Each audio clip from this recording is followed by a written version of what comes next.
Well, the reason I'm here, really, and the reason Go ahead. I came here was because this is the perfect place to announce it. What I'm doing is I'm going to retire from the road. I'm retiring from touring. We'll be announcing new shows that I'm going to be doing through the winter and the beginning of May, and then I'm going to do some shows in Europe. Then I'm going to come back, and we're setting up a schedule where hopefully the way it works out hasn't been finalized, but I've done it before 2 or 3 times. Mondays at a theater in New York. Before the election, all right, which is what I've done for the last 3 elections, and in a Broadway house, which is great. And then in between, I will visit some cities along the way that I want to get back to. And then by next December, a year from this December, I'm off. I'm done with the tour, and we'll move on. This could all go horribly wrong at any minute. Hello there. As usual, before we begin the Rantcast, I just wanted to catch you up on where I'll be appearing this week and next Thursday at Saginaw, Michigan, at the Temple Theater. Then on to Kalamazoo, Michigan, at the State Theater. Finally, Traverse City, Michigan, at the City Opera House, where I'll be doing Pagliacci and some Verdi work that I've been working on, and maybe just a few operatic tunes that I've kind of worked out on my own.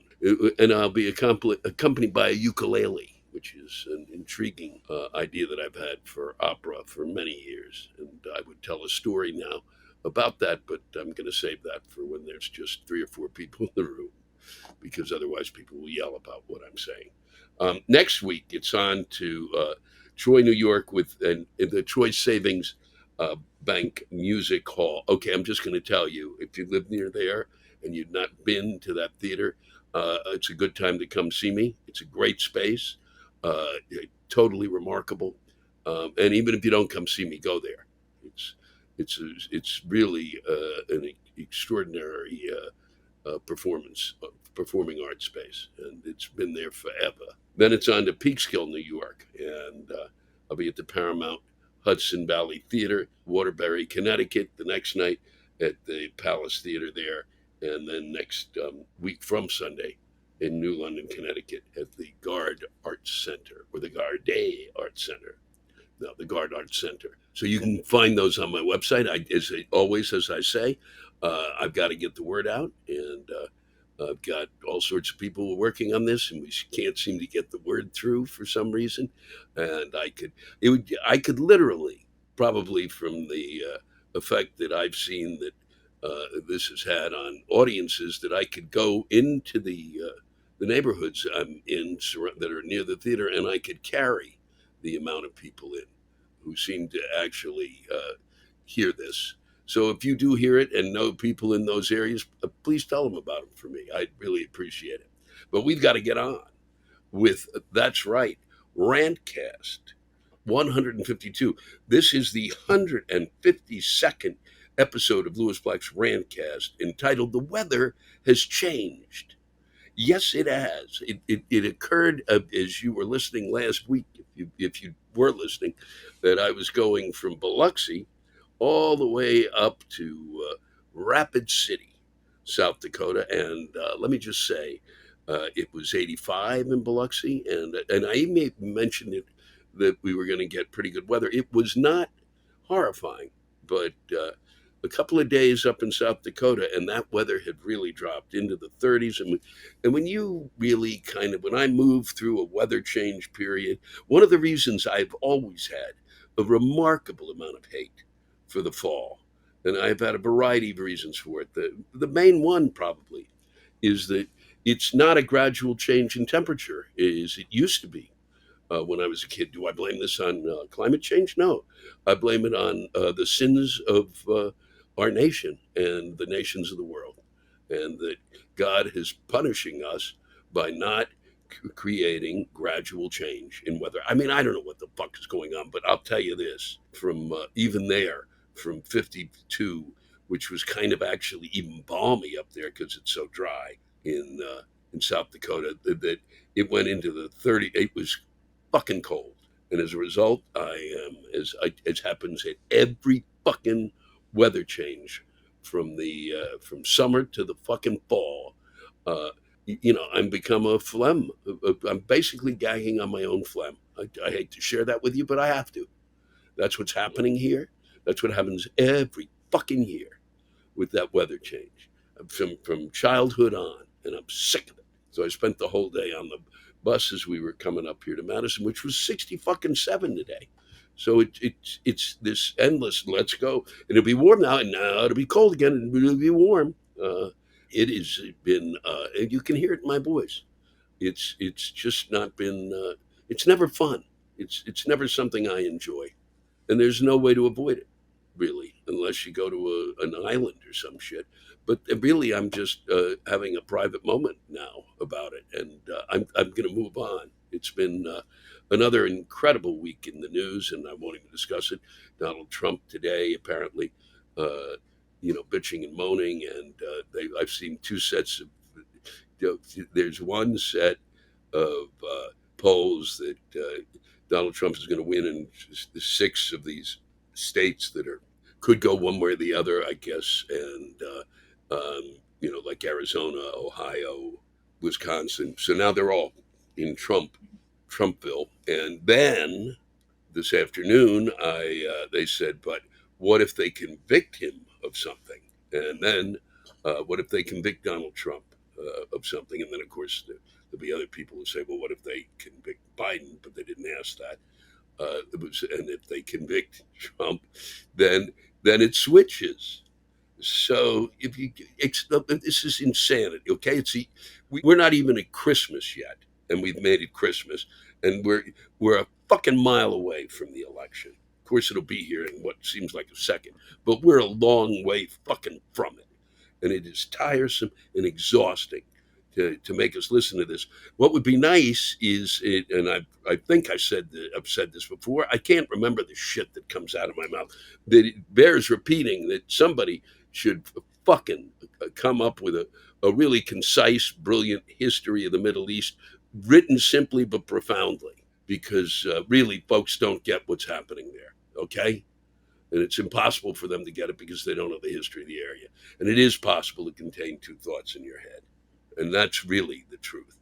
You can contain the thought that the Palestinian people, not Hamas, but the Palestinian people are getting their heads handed to them, and to no fault of their own, none.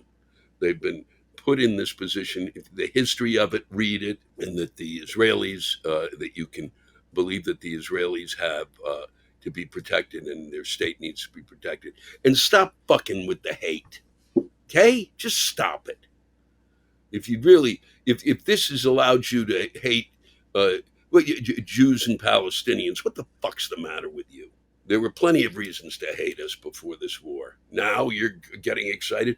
That was a joke, shitheads, because I don't know how else to deal with this. Because enough is enough when it comes to that. All right? You don't get to yell about who people are anymore, what their ethnicity is. Stop it. Okay? Palestinians and Israelis, I believe, are Semitic people. And so are the ton of the folks who live in the Middle East. So get a grip on it, please. And let's grow the fuck up. Okay? And let's find a leadership that really kind of works together to talk to us and talk us through it, as opposed to this fucking madness that we put ourselves through when something horrifying occurs in front of us. I sit there and I'm watching it, and my brain is rattling. So, and I could go on about. I won't. There's other things to. The big news: the weather has changed. Is that the weather has changed? I was on Todd and Tyler this past week.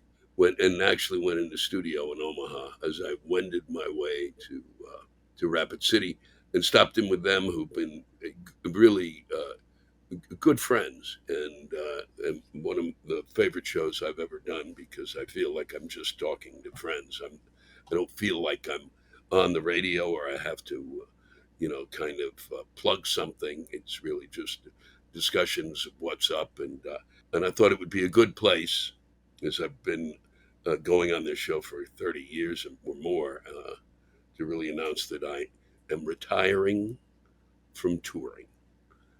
I've said this to people, and it doesn't seem to get through to them. What do you mean you're retiring? Listen to the end of the sentence. I'm retiring from touring. What, really? Yes. I'm not making this up. I'm not going to come back and tour again. I'm going to go through December of next year. There will be a lot that's coming out in the next week or so about when and shows that will be coming up through May. And there's a whole bunch of new shows coming on my schedule. And then we're working out what I'll be doing in the fall and winter of next year.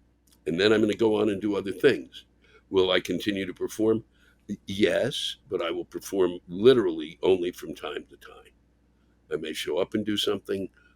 I may end up on some sort of a show somewhere if I have something I want to say.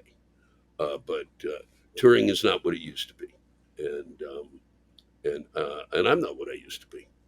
I've got I've got other things. I would have, really, literally, as I said to them, if it weren't for the pandemic, I would have retired by the time I was probably 73 or 74.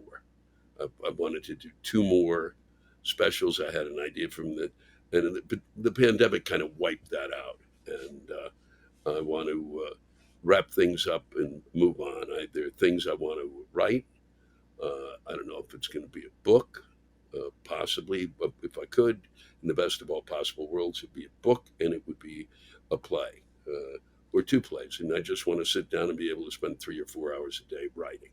And it's tough when you're trying to come up with a new set every year, and it takes away from that time. And so I kind of am hoping that I can get to that finally, and can move on to maybe doing a Rantcast every now and then. But really, if in the best of all fucking possible worlds, what I would do next, and I think would have happened without the pandemic, is to do a television show based on cities that I've been to that people, I think it would be worth a visit to. The ones that we kind of totally ignore because we go, why would I go there? And I've heard that all my touring life. Why would you go there? That would be really what I would like to do next. And then I would do little spots before the show where I would talk about the town on stage in front of the folks who live there, and do some stand up then. But really kind of just talk about the towns and the villages that I go to and that I really enjoy. Will it happen? Chances are no. Anything that I've kind of wanted to do as a show, except for maybe The Root of All Evil, have never seen the light of fucking day. So I've been able to be on The Daily Show, which has been a blessing. And hopefully that I will be hosting that show. I'm going to tell you right now, I will be on, I believe it's December 5th or 6th. We'll be sending out something about that. I'll certainly will remind you when we get closer to it. But I really hope you understand that I am retiring from touring. That means these are the shows. This is it. This is the only way you know that this is when I'm coming back. And I think I have to say, I think it's the fact that I've been always coming back has kind of made it. Well, we saw him last time. Well, I really did. Really, every time I returned to a town, I was never doing the same thing, and I'm ready to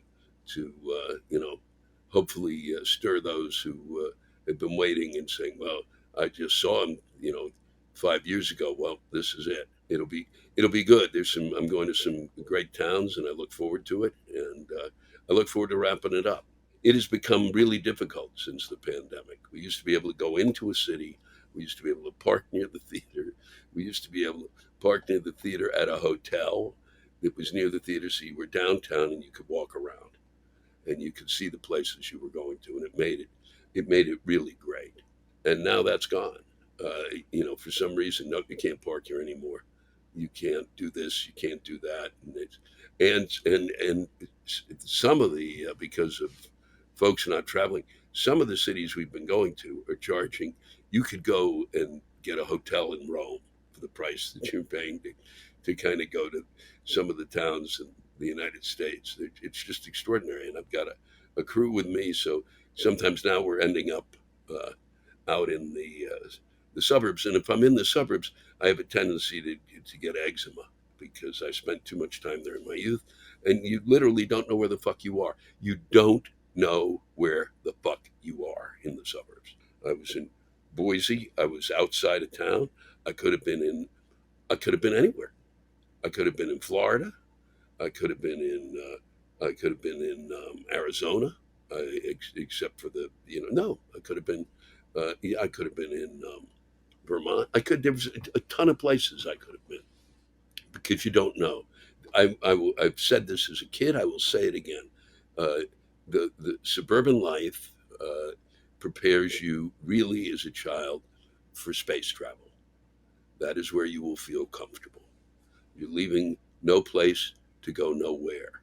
It is this. It is really that moment in time that is the beginning of the. It's where the first stage of the rocket is. It happens in the suburbs, and that's when that stage. And then you look at the stars and go, "Fuck! I bet it's nicer out there." And in many ways, it is because you don't have to look at 2,000 Denny's. But maybe one Denny would be fine. It's really time for me to move on, and it's been really great. And I'm going to be talking about this. I can guarantee you over the next few months, and I will repeat it again for those who didn't hear it. I am retiring from touring. That's what I'm doing. I'm not retiring. Uh, I will still be around. Okay, and I look forward to spending time with you. And I hope that you, as always, enjoy the Rantcast that's coming up, and that I can't thank you enough for continuing to send in those rants. And my apologies if you've sent in a ton of them and I've not read it. I believe too that once this is done, once touring is done, I will be able to devote a bit more time to this. And another thing I want to do is to get these rants and put them into books and be able to sell them. And another way to raise money for causes that truly need it. And there are a ton of them now, because until we try to figure out the fact that we do have a ton of money and we can share it with in any fashion we want, if we actually kind of tax people, the very, very wealthy, okay, then we could actually make it happen. And you can cut that section because I don't even want to. We'll do that some other time. So I'm hoping that you have a good week, that your Halloween was spectacular, and that and know that your candy corn will be rewrapped again, and you'll be seeing it again next year. Actually, you'll be seeing it at Christmas when it comes out in that whatever the fuck Christmas colors are, green and yellow and something else. I don't remember because I'm Jewish, and that's the way it goes here on the road that I'll be leaving soon. Thanks again.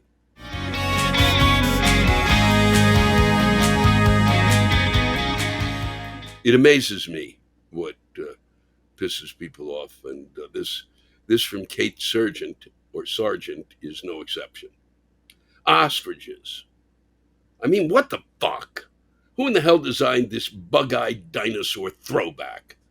There's nothing charming about these fuckers. Their one claim to beauty are their eyelashes. But seriously, have you seen their eyes? Giant bowling ball motherfuckers, huh? No set of eyelashes is going to pretty up those googly-eyed monsters. Luckily for us, the eyes are a weakness you can use when the ostrich attacks, which they do. You are never going to outrun it. These bastards' top speed is 43 miles an hour. You have to have a strategy. Those giant lizard legs can rip the shit out of you. You are going to have to go for the head. Can you believe that people put these vengeful snake-headed shits in petting zoos? What is fucking wrong with people? Who would want to expose children to these diabolical beak-brained monsters? Kate, I just wondered, did something happen with an ostrich? I've never, no one has ever, something. I wonder what drove you to that, other than the way they look, but that is really, that's just something. That is, the ostrich pisses you off. Giant lizard legs. They are weird looking. And people actually, Fuddruckers had an ostrich burger for crying out loud. But I doubt you ate that, Kate. Or maybe you did with joy and zeal. Well, thank you for sharing, because that's one of those ones where I go, when they ask me on the air, what kind of things do they rant about? And I'll go, ostriches. Really? Ostriches. Janice Keating has responded to what I had to say about inanimate objects. Uh, in one of your recent rants, and I've also talked about it on stage, Janice, you said people get mad at inanimate objects, and I'd suggest there's no such thing. Most inanimates seem to have a mind of their own. Anyone who's put spaghetti into a pot has seen that some strands decline to die, instead throwing themselves onto the cooktop, where they earn a more gruesome death by charring on the burner. Then the damn smoke alarm goes off. Coffee beans have better luck. Instead of ending in the grinder, they will fling themselves onto the floor, where they amazingly act as if they're made of rubber, bouncing well into the next room. Cylindrical items such as pencils hate being on a tabletop, rolling off, and usually under said table. This last phenomenon might only be seen in hilly areas, and there's not one level square foot in Cincinnati. Clothes hangers are the worst.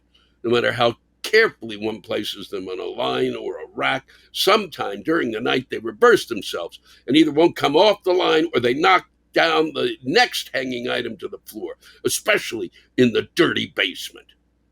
Threatening inanimate objects yields nothing. No matter how many times I might say, don't even think about it, or no, they do what they damn well please. I guess this isn't much of a rant, but I thought you might benefit from this insight, and I certainly have. I think you, in a sense, I get what you're getting at, and that, but it was really about the fact that you have to really not take your anger out on other human beings. I can see that you have taken the idea of an inanimate object to a level I'd never thought of, and I appreciate the time and energy you put into that. Thank you, Janice. Bruce Rogers shares a piece of his mind with us. I considered myself a normal Christian until I began listening to people calling themselves conservative Christians. Not all conservative Christians are stark raving batshit, but a very vocal minority keeps stealing my attention. Hey, quasi Christians, read your Bible. Where in the New Testament do you get a go ahead for hate? Moral flexibility is oxymoronic and plain moronic as well. I gargle bile when someone waxes poetic about an AR 15's features within minutes of quoting scripture. So my creeps for Christ either follow the teaching or stop corrupting his name. And I'd agree with you, Bruce, and it's not something I could say because they're not going to listen to me. I'm sure they're not going to listen to you. I don't think they listen to my Rantcast, but I thank you for getting it out there. Good luck with your neighbors. Heather Cruz has sent this in. I'm always strangely relieved, disappointed when a submission of mine isn't read. You shouldn't be. I get hundreds of them, and it's tough to choose, really. My friends and coworkers enjoy hearing my name. I cover my face when I do. I believe my better submissions are flights of fancy. Rather than rants, my writing voice is more playful. I want to say thank you for the motivation to think and create in a way I might not bother with at this stage in my life. Arranging words and ideas is challenging, but also so much fun and invigorating, so thank you. What a swell party this is for my mind. But if I'm imposing too much, you're not. Don't apologize. And I appreciate that you've enjoyed writing so much, because that's really what this was about in part. And it was also about, in part, getting all sorts of sentiments out there, from the sublime to the insane. Thanks for sharing that, Heather. And this is for Leanne Hoffman, who was wondering if I had received a rant she sent in before the Rapid City show. I got it. She was disappointed that I didn't read the rant in Rapid City, South Dakota. I was just there. I don't read rants anywhere now. I read them really literally while I'm on the road or at home. I do this, Leah, because it just became harder and harder to do an hour and 10-minute show and then 20 minutes of a totally different show. And as much as I would want to do it, it became too much. It's two different shows. It requires two different types of energy. And the second show really requires more because I really don't want to let the folks down who write in the rants. And so hopefully I will get a chance to read yours at some point. And I'm going to put it at the top for next time. And you can yell at me for not having a deeper appreciation of Rapid City. Thank you. And that was for all of you who've been wondering why when I don't do that anymore. I wish I could. And I may be coming back just to do the rants rather than the act. Okay? So long. Thanks to all of you for listening to my Rantcast. If you have a rant you want to get off your chest, send it in to me at lewisblack.com/live. You can think of it as therapy, or whatever you want to think of it as. Just let it rip. And I want to thank the true stars of our show, the ranters, and the splendid rants they gave us. Lewis Black's Rantcast was created and hosted by me. Lewis Black. Our live rant audio was produced by James Salter. Our theme song by Chris Lane. Executive producer, Ben Brewer. Executive producers, Matt Kleinschmidt and Robert Kelly for the Laugh Button Podcast.